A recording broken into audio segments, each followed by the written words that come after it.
ውዴ ሆይ ወዴት ነህ?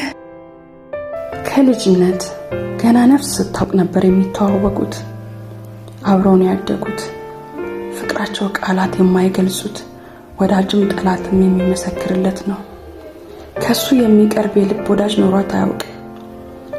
ከስሟ ቀጥሎ ይጠራል። የሚያውቃት ሁሉ በሱ ያውቃታል።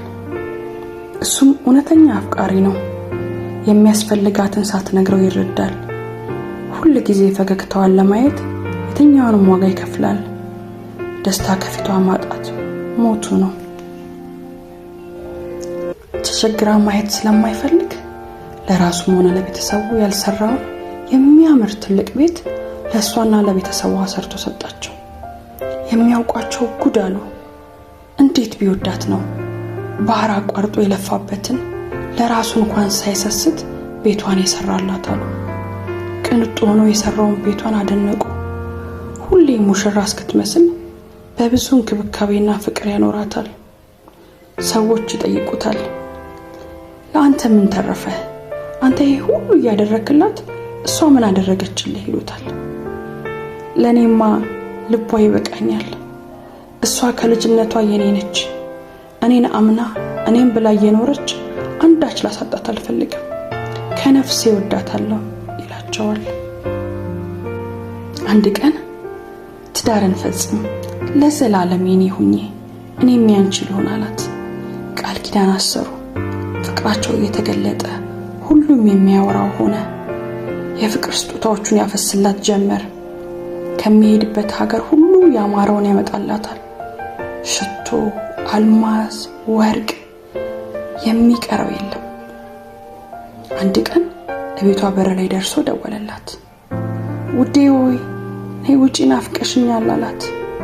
እንዴ ፍቅር፣ አሁን እኮ መሽቷል፣ ደሞ አልጋ ውስጥ ገብቻለሁ፣ በብርድ መውጣት አልፈልግም ብላ ዘጋችበት።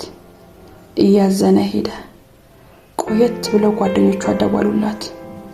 ተኳኩላ ለመውጣት ጊዜ አልፈጀችም። ወጥተው ጭፈራ ቤት ሄዱ። እስከ ሌሊት ከጓደኞቿ ጋር ስትዝናና መሸች። ብዙ ፎቶዎች ፖስት አድርጋ ስለነበር አይቶ ይበልጥ አዘነ። ስልክ ደወለላትና ለምን ከሱ ጋር መሆን እምቢ ብላ ከጓደኞቿ ጋር እንደወጣች ጠየቃት። ውዴ እነሱም ቢካልኳቸው ይገፋቸዋል፣ በዛ ላይ አብሬያቸው መዝናናት ያስደስተኛል አለችው። ድሮ ስለኔ እንዲህ ነበር የምትለው፣ አሁን ፍቅሯ አልቆ ይሆን ብሎ አሰበ። ከዛም ከፋው። ደጋግማ ቸልተኝነቷን አሳየችው። እሱ ግን የከፈለውን ዋጋ ያሰበ በብዙ ትዕግስት አለፋት። አንድ ቀን ከመንገድ እንደለመደው ብዙ ስጦታና አበባ ይዞ መጣ። ኤርፖርት ተቀበይ ሲላት ቢዚ ነኝ አለችው። እሷ ግን ቤቷ ለጓደኞቿ ድግስ አዘጋጅታ ነበር። እቤት ሲደርስ ያየውን ማመን አልቻለም። የልጅነት ፍቅሩ ሁለንተናውን የሰጣት ወዳጁ ሌላ ወንድ ጭን ላይ ተቀምጣለች። ውዴ ለምን አላት። ቀና ብላየችው።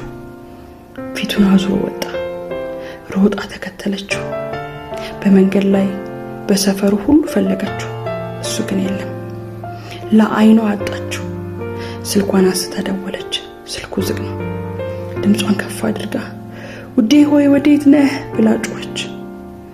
ሳትጠራው የሚመጣው ሳትፈልገው የምታገኘው ውዷ አልመለሰላትም።